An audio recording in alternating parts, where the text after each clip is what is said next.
Hello from wherever you are, and welcome to Let's Play Games. I'm John McFarlane, Adult Services Librarian for National Public Libraries, and I hope you'll join me in learning or rediscovering some of the more common and uncommon games out there.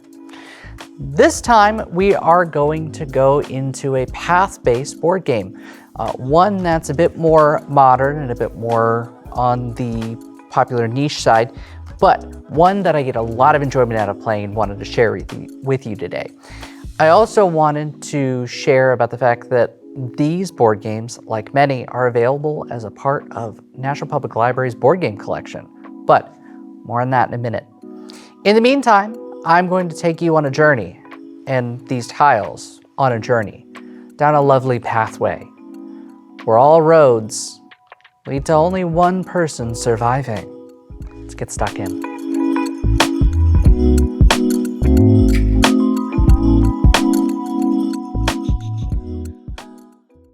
So Tsuro, and I went ahead and set up a little example here, is one of my favorite games to play because it involves A, some pretty fun levels of strategy, and B, just some clever ways of dealing with scenarios.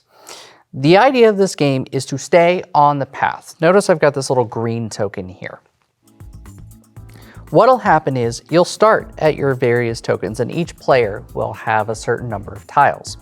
And as they play, they're trying to A, make sure they stay on the path, and B, mark you off your path. So I went ahead and gave an example of this pathway. So notice this is a 6x6 board. So there's quite a few tiles here to work with. But as you lay tiles, so I laid this one down first and then found some tiles to go along and create a little bit of a longer pathway. So as you lay a tile down, what you're supposed to do is move yours to the end of the tile pathway. Once you've placed it, there's no taking any tiles off. So eventually you start running out of some real estate. As you lay the next tile down, you go here, and let's say I'll use the orange token here. Let's say there's a player that's sitting here, and you are the one that places this tile. So you will move yours here, and because this person now has a path, they advance further. So it means instead of, well, I was gonna lay a tile down there anyways, well, now they have to play their tile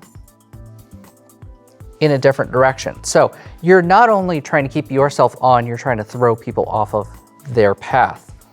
So as you go along, let's see, this goes down here, and this goes over here, then into this corner, then up. Then notice, you technically could be running out of room. Any tile here, if it ends, so let me find one that doesn't work. I think this one doesn't work. Oh, it actually, funnily enough, does. Notice how this random tile that I thought might not work, you could actually end up going down here. And if you have a path to follow, you have to follow it all the way to its logical end. But you are able to, as you play pieces, you will find yourself in a very long and winding road, but eventually you will run out of space. So you have to match tile pathways. So notice that brings you over here. And then this pathway goes here and then down and then back up. I'm trying to just keep it going as long as possible. Let's go straight. This one. So notice you can go still even past a pathway all the way down to somewhere. And everyone else will be moving at the same time as you. Oh, how much further can we get? You do a nice little loop-de-loop here, so you actually think you're going up, but you're going out. So just in grabbing some random tiles here, you can find yourself making it almost all the way across the board. See, that one just goes straight. And notice these different combinations of shapes. and quite a few direct lines here, but you will eventually start running out of both space to go and types of tiles to use. Trying to see if I can get this to go up anymore. Oh, where does this take me? This takes me all the way around. So notice in just some simple combinations here, I have created quite a complex pathway that ends me all the way down here off the board at the end, but notice most of the entire board is covered. So this is one of those quick games that can be fun, challenging, and a little bit competitive. But let me go ahead and set this up, and notice this little dragon tile here is set up.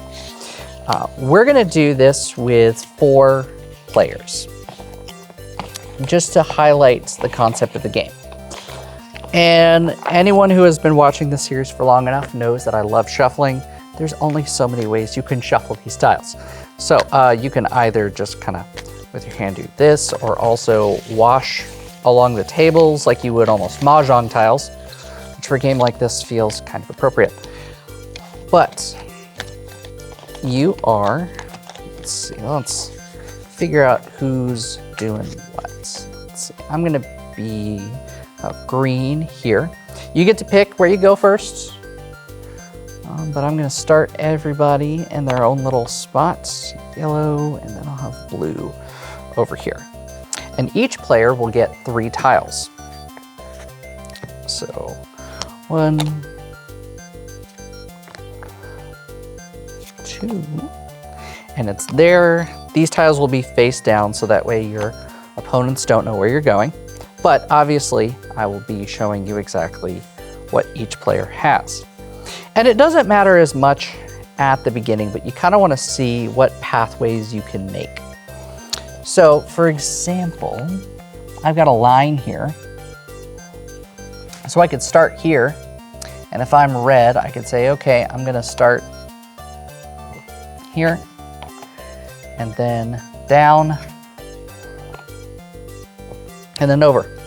And I've got at least 1 line to work with. So you've got to play something that you can actually move on if at all possible, and just keep yourself going. So let's space this out. So I'm gonna have the piece in front of me. And this is one of those you can play for a while, and one of the core rules, you can't, obviously you wouldn't want to anyways, but you don't want to knock yourself out. You cannot push yourself off the board unless you have no choice but to knock yourself off the board. So you can't do this one. But that means we're gonna do, I want to get myself towards the center though.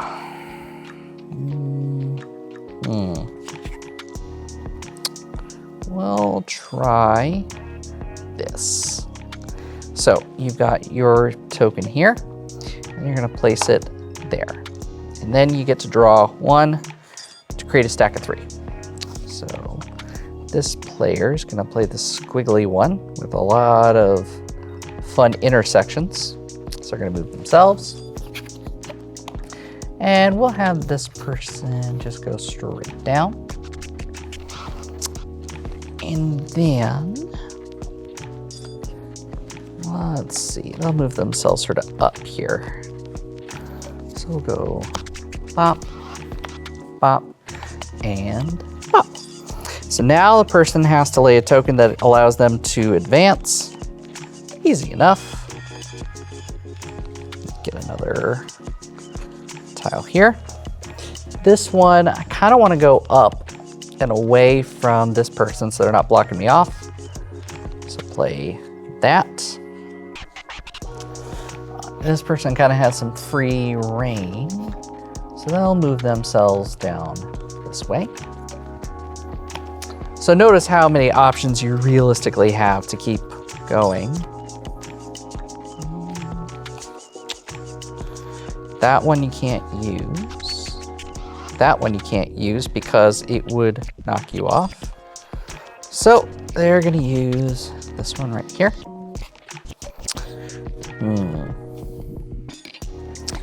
This person will just decide to go straight up. This person's also just gonna go up. And this person, what space is there to work with? Let's bring them down. I don't know if that's the right one to use. I'll use this one right here. This will bring you over to the side. It's gonna put these guys in competition, but these ones already are. So notice here, there's not a straight line, thank goodness. So they've gotta be able to push themselves up. Now is where you have to start paying attention to lines, because you cannot force yourself out if at all possible. So for example, this one is okay because you can go up, around, into right here. But if it had connected and brought you back down the pathway and led you out, you can't play it. So you're gonna have to pay attention to a lot of lines as they develop along. And notice I'm starting to run a little lower on the tile side. I'll get to that in a moment. Let's see here. What do I want to do? I'll just keep myself going up for now. Red. I'm gonna basically hit the escape ramp button. That's here. Loops me back down and brings me back up here. So I feel a little safer. I've got more room to work with for, let's see, now you gotta pay attention to the pathways. You can see where it's gonna take you. That'll just take you up. Blue is starting to be in some danger here. Let's see, they gotta find a way to connect, which, the good news, they can. That brings them across and up. Green, what do they want to do? Oh, that's dangerous. And we'll do that for now. Let's see if that works.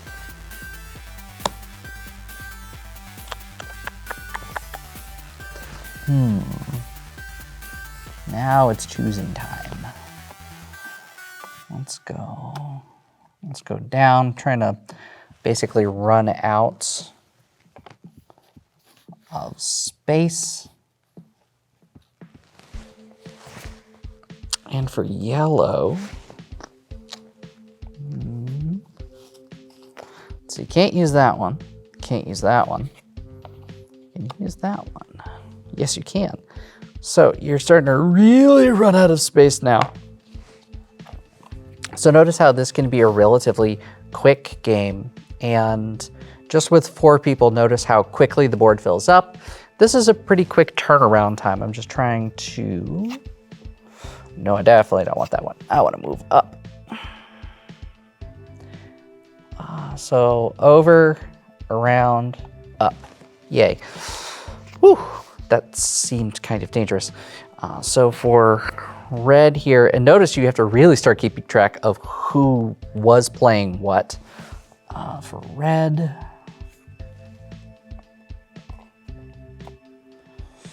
so this is down, over, around, loop-de-loop over here. Up. And then for over here, can yellow do anything? That's out. Where does that take you? That takes you around to here. Whew, safe. Notice barely, we're gonna run out of tiles fairly quickly. Now, this player over here, this blue, if I remember correctly, yes, can move up.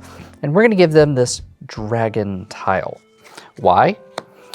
Eventually one of these players is going to go out, and then the leftover tiles will be turned back in. Even though we're in very late game now, that means the next time that someone can get a tile, it'll be this player right here. Let's see, green wants to do that. Then red will be able to at least,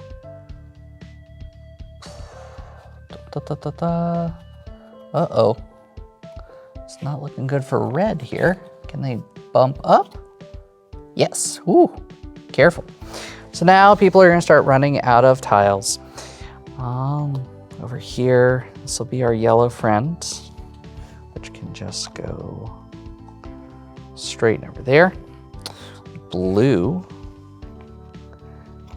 is gonna do a nice little fun loop-de-loop here. So notice in just an example practice game, somebody has been able to survive all the way.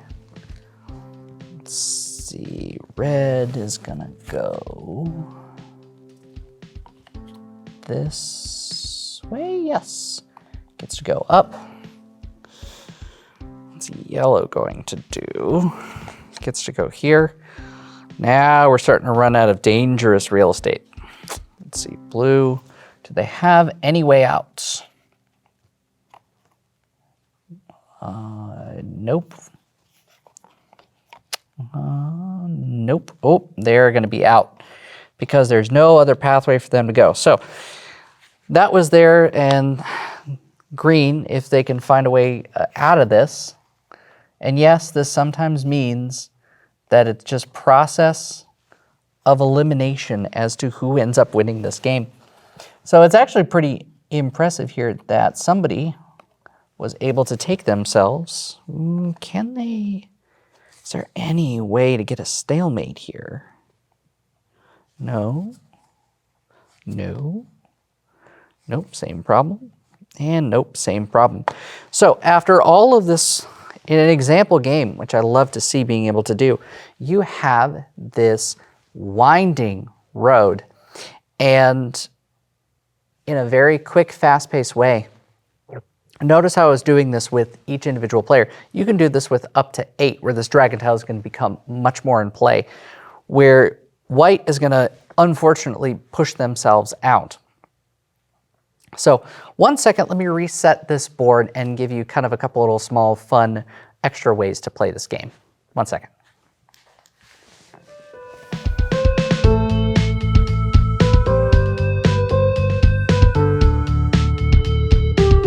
So I went ahead and reset and wanted to show how chaotic this game can be, but in a fun way. So I've got all 8 players here on the board now, and eliminations are a teensy bit more likely because there's a couple different things that I want to make sure I show off.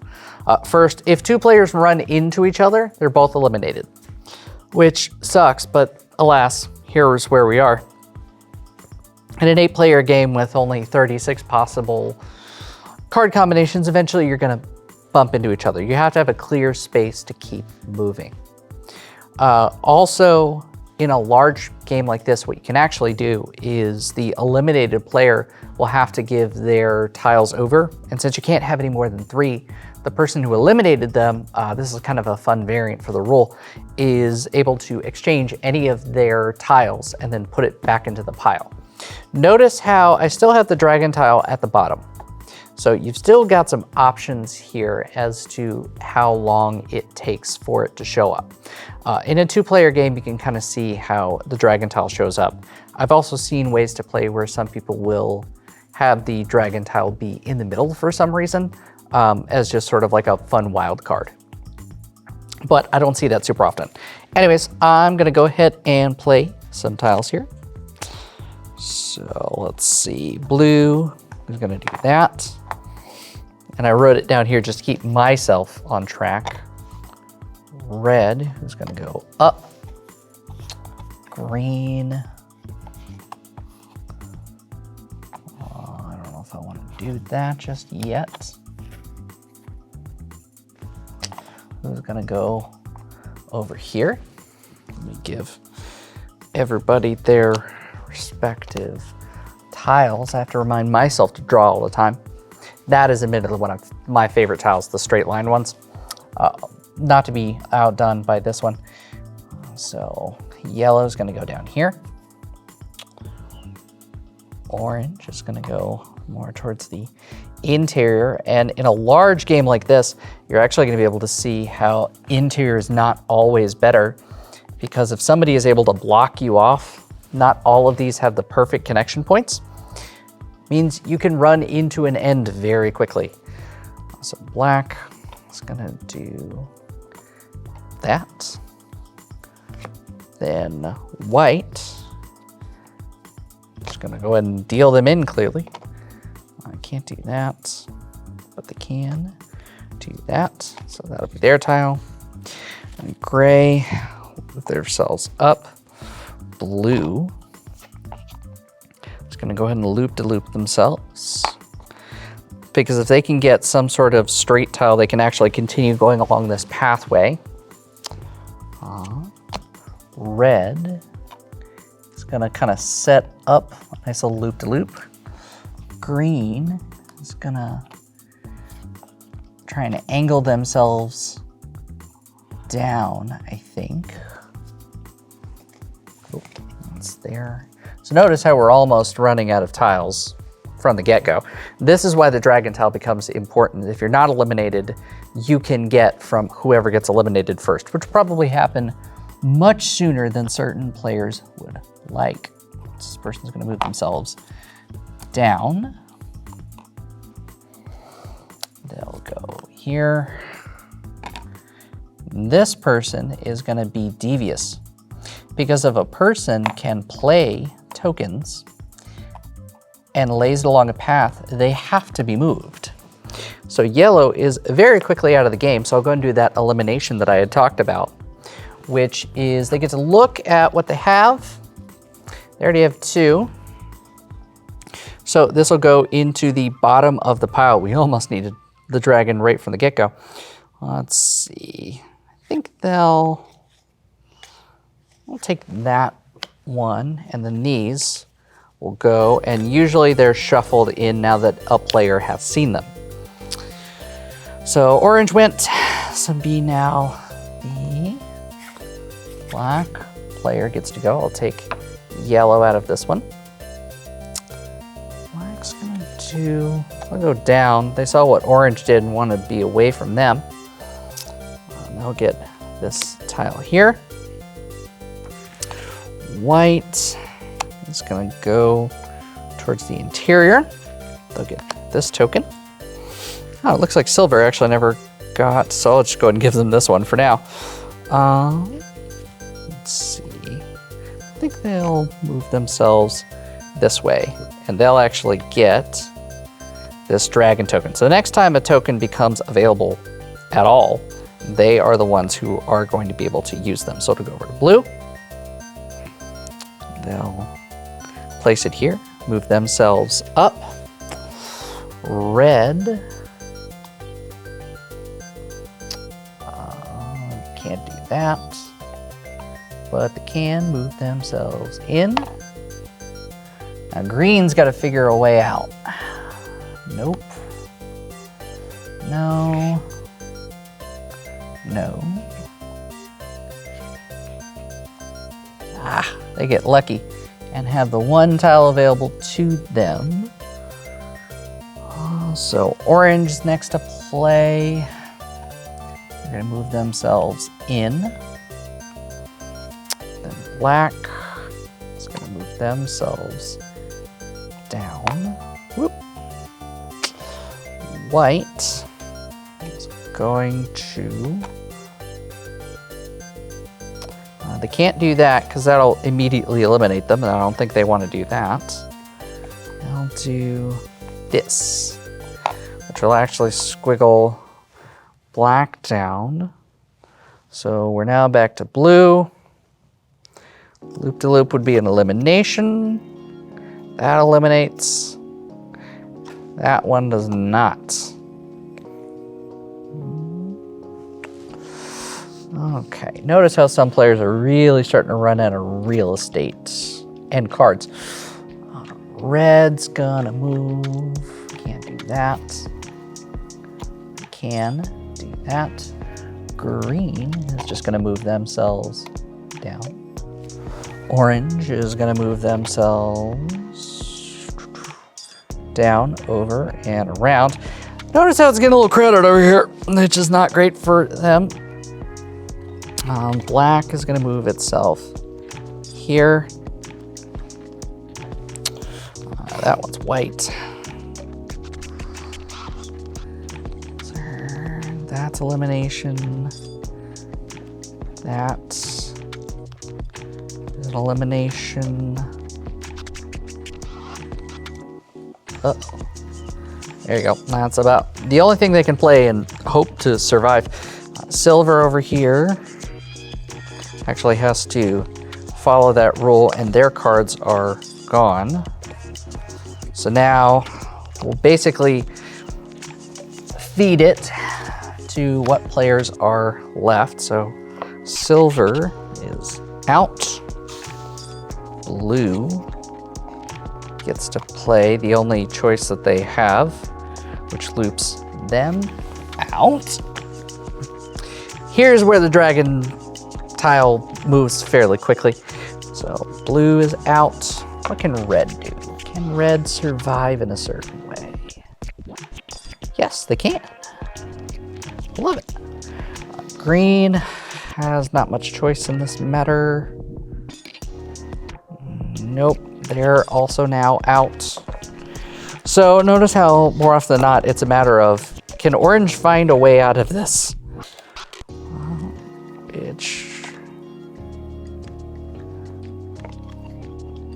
Yes, they can. Whew, close. And then red goes over here. Notice that white